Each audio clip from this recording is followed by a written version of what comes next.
How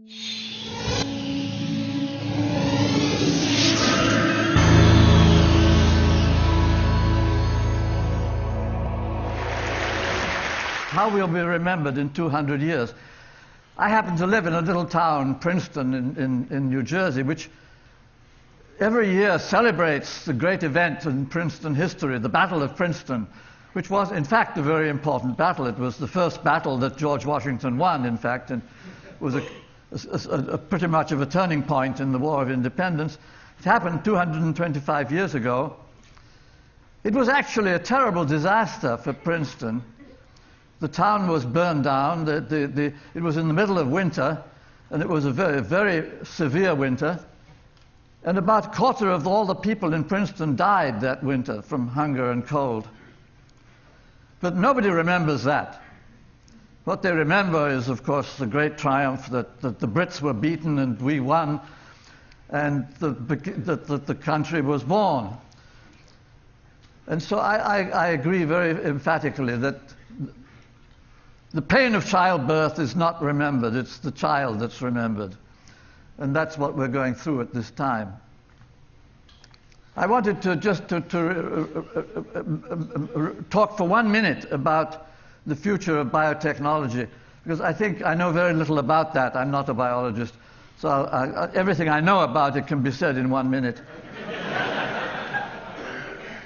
What I'm saying is that we should follow the model that has been so successful with the electronic industry, that what really turned computers into a great success in the world as a whole is toys.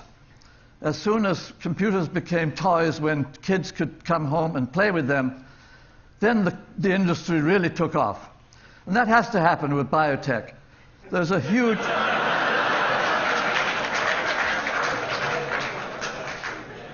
There's a huge community of people in the world who are practical biologists, who are dog breeders, pigeon breeders, orchid breeders, rose breeders, people who handle biology with their hands and who are dedicated to producing beautiful things, beautiful creatures, plants, animals, pets. These people will be empowered with biotech, and that will be an enormous positive step to the acceptance of biotechnology. That will blow away a lot of the opposition. When people have this technology in their hands, you have a do-it-yourself biotech kit, grow your own dog, grow your own cat.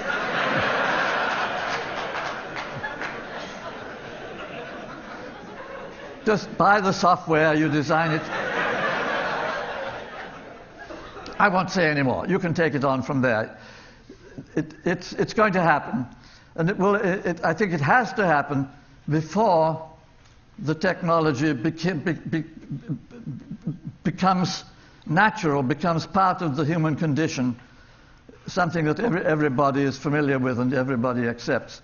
So let's leave that aside. I want to talk about something quite different, which is what I know about, and that is astronomy. And I'm interested in searching for life in the universe, and it's open to us to introduce a new way of doing that, and that's what I'll talk about for 10 minutes or whatever the time remains. The important fact is that most of the real estate that's accessible to us, I'm not talking about the stars, I'm talking about the solar system, the stuff that's within reach for spacecraft, within reach of our earthbound telescopes. Most of the real estate is very cold and very far from the sun. If you look at the solar system as we know it today, it has a few planets close to the sun, that's where we live. It has a fairly substantial number of asteroids between the orbit of the Earth out to the orbit of Jupiter. The asteroids are a substantial amount of real estate, but not very large. And it's not very promising for life, since most of it consists of rock and metal, mostly rock. It's not only cold but very dry.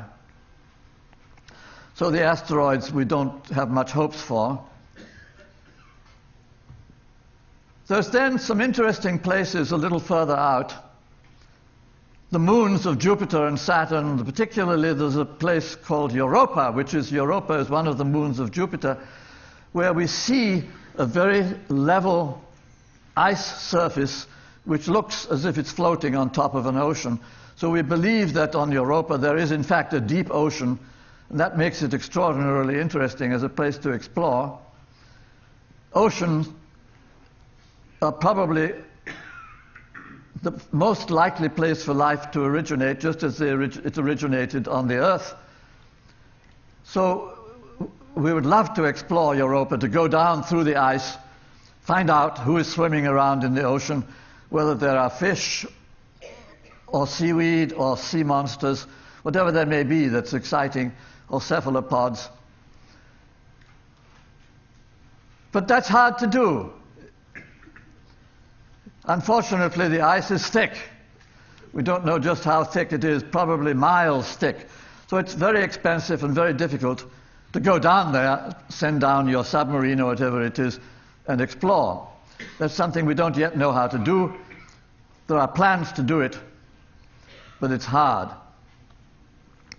Go out a bit further, you find that beyond the orbit of Neptune, way out, far from the Sun, that's where the real estate really begins. You find millions or trillions or billions of objects, which in what we call the Kuiper belt or the Oort cloud, these are clouds of small objects which appear as comets when they fall close to the Sun. Mostly they just live out there in the cold of the outer solar system. But they are biologically very interesting indeed, because they consist primarily of ice with other minerals which are just the right ones for developing life. So if life could be established out there, it would have all the essentials, chemistry and sunlight, everything that's needed. So what I'm proposing is that there is where we should be looking for life, rather than on Mars, although Mars is, of course, also a very promising and interesting place. But we can look outside very cheaply and in a simple fashion, and that's what I'm going to talk about. Imagine that life originated on Europa, and it was sitting in the ocean for billions of years. It's quite likely that it would move out of the ocean onto the surface, just as it did on the Earth, staying in the ocean and evolving in the ocean for 2 billion years, finally came out onto the land, and then, of course, it had much greater freedom and a much greater variety of creatures developed on the land than had ever been possible in the ocean. The step from the ocean to the land was not easy, but it happened. Now, if life had originated on Europa in the ocean, it could also have moved out onto the surface. There wouldn't have been any air there. It's a vacuum. It is out in the cold. But it still could have come. You can imagine that the plants growing up like kelp through cracks in the ice, growing on the surface. What would they need in order to grow on the surface? They'd need, first of all, to have a thick skin to protect themselves from losing water through the skin. So they would have to have something like a reptilian skin. But better, what is more important is that they would have to concentrate sunlight. The sunlight in Jupiter, on the satellites of Jupiter, is 25 times fainter than it is here, since Jupiter is 5 times as far from the Sun. So they would have to have these creatures, which I call sunflowers, which I imagine living on the surface of Europa, would have to have either lenses or mirrors to concentrate sunlight, so they could keep themselves warm on the surface. Otherwise, they would be at a temperature of minus 150, which is certainly not favorable for developing life, at least of the kind we know. But if they just simply could grow like leaves, little lenses and mirrors to concentrate sunlight, then they could keep warm on the surface. They could enjoy all the benefits of the sunlight and have roots going down into the ocean, life then could flourish much more. So why not look? Of course, it's not very likely that there's life on the surface of Europa. None of these things is likely. But my philosophy is look for what's detectable, not for what's probable. There's a long history in astronomy of unlikely things turning out to be there. And I mean, the finest example of that was radio astronomy as a whole. This was originally, when radio astronomy began, Mr. Jansky at the Bell Labs detected radio waves coming from the sky, and the regular astronomers were scornful about this. They said, well, it's all right, you can detect radio waves from the sun, but the sun is the only object in the universe that's close enough and bright enough actually to be detectable. You can easily calculate the radio waves from the sun are fairly faint, and everything else in the universe is millions of times further away, so it certainly will not be detectable. So there's no point in looking. And that, of course, that set back the progress of radio astronomy by about 20 years. Since there was nothing there, you might as well not look. Well, of course, as soon as anybody did look, which was after about 20 years, when radio astronomy really took off, because it turned out the universe is absolutely full of all kinds of wonderful things radiating in the radio spectrum, much brighter than the sun. So the same thing could be true for this kind of life which I'm talking about on cold objects, that it could in fact be very abundant all over the universe, and it's not been detected just because we haven't taken the trouble to look. So the last thing I want to talk about is how to detect it. That there is something called pit lamping. That's the phrase which I learned from my son George, who is there in the audience. You take that's a Canadian expression. If you happen to want to hunt animals at night, you take a miner's lamp, which is a pit lamp, you strap it onto your forehead so you can see the reflection in the eyes of the animals. So if you go out at night, you shine a flashlight, the animals are bright. You see the red glow in their eyes, which is the reflection of the flashlight. And then if you're one of these unsporting characters, you shoot the animals and take them home. And of course that spoils the game for the other hunters who hunt in the daytime. So in Canada that's illegal. In New Zealand it's legal, because the New Zealand farmers use this as a way of getting rid of rabbits. The rabbits compete with the sheep in New Zealand. So the farmers go out at night with heavily armed jeeps and shine the headlights, and anything that doesn't look like a sheep you shoot. So I have proposed to apply the same trick to looking for life in the universe, that if these creatures who are living on cold surfaces, either on Europa or further out, anywhere where you can live on a cold surface, those creatures must be provided with reflectors. In order to concentrate sunlight, they have to have lenses and mirrors in order to keep themselves warm. And then when you shine sunlight at them, the sunlight will be reflected back, just as it is in the eyes of an animal. So these creatures will be bright against the cold surroundings. And the further out you go away from the sun, the more powerful this reflection will be. So actually this method of hunting for life gets stronger and stronger as you go further away, because the optical reflectors have to be more powerful. So the reflected light shines out even more in contrast against the dark background. So as you go further away from the sun, this becomes more and more powerful. So in fact, you can look for these creatures with telescopes from the Earth. Why aren't we doing it? Simply because nobody thought of it yet. But I hope that we shall look, and we probably won't find anything. None of these speculations may have any basis in fact. But still, it's a good chance. And of course, if it happens, it will transform our view of life altogether.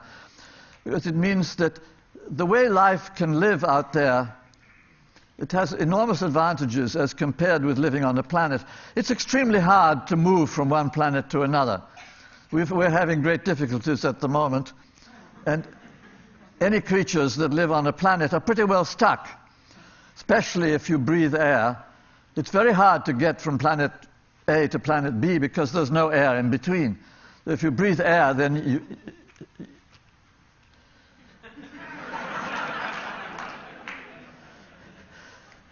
you're dead. As soon as you're off the planet, unless you have a spaceship. But if you live in a vacuum, if you live on the surface of one of these objects, say in the Kuiper Belt, an object like Pluto or one of the smaller creatures, smaller objects in the neighborhood of Pluto, and you happen, if you're living on the surface there and you get knocked off the surface by a collision, then it doesn't change anything all that much. You still are on a piece of ice. You can still have sunlight and you can still survive while you're traveling from one place to another. And then if you run into another object, you can stay there and colonize the other object. So life will spread then from one object to another. So if it exists at all in the Kuiper Belt, it's likely to be very widespread.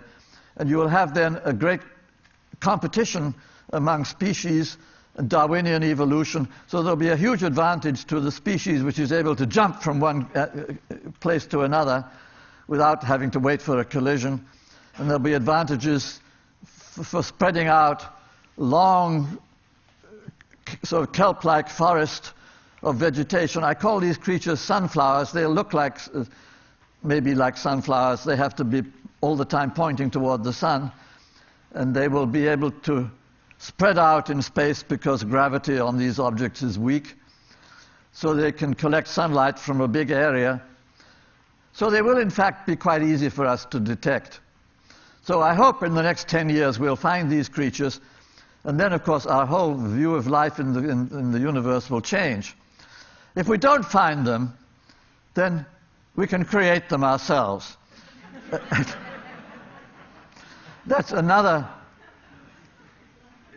wonderful opportunity that's opening.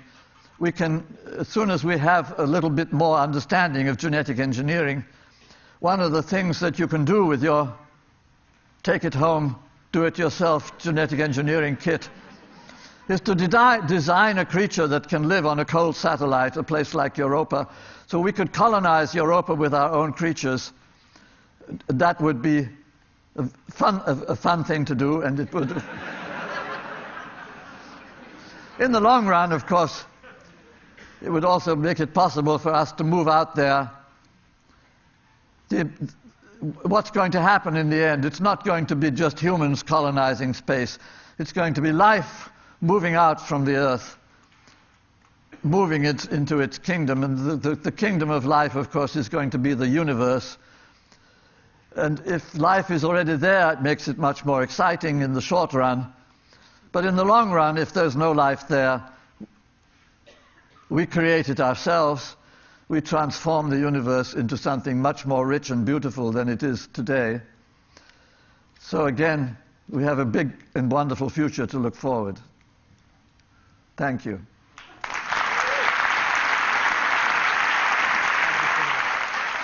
That was incredible. Thank you.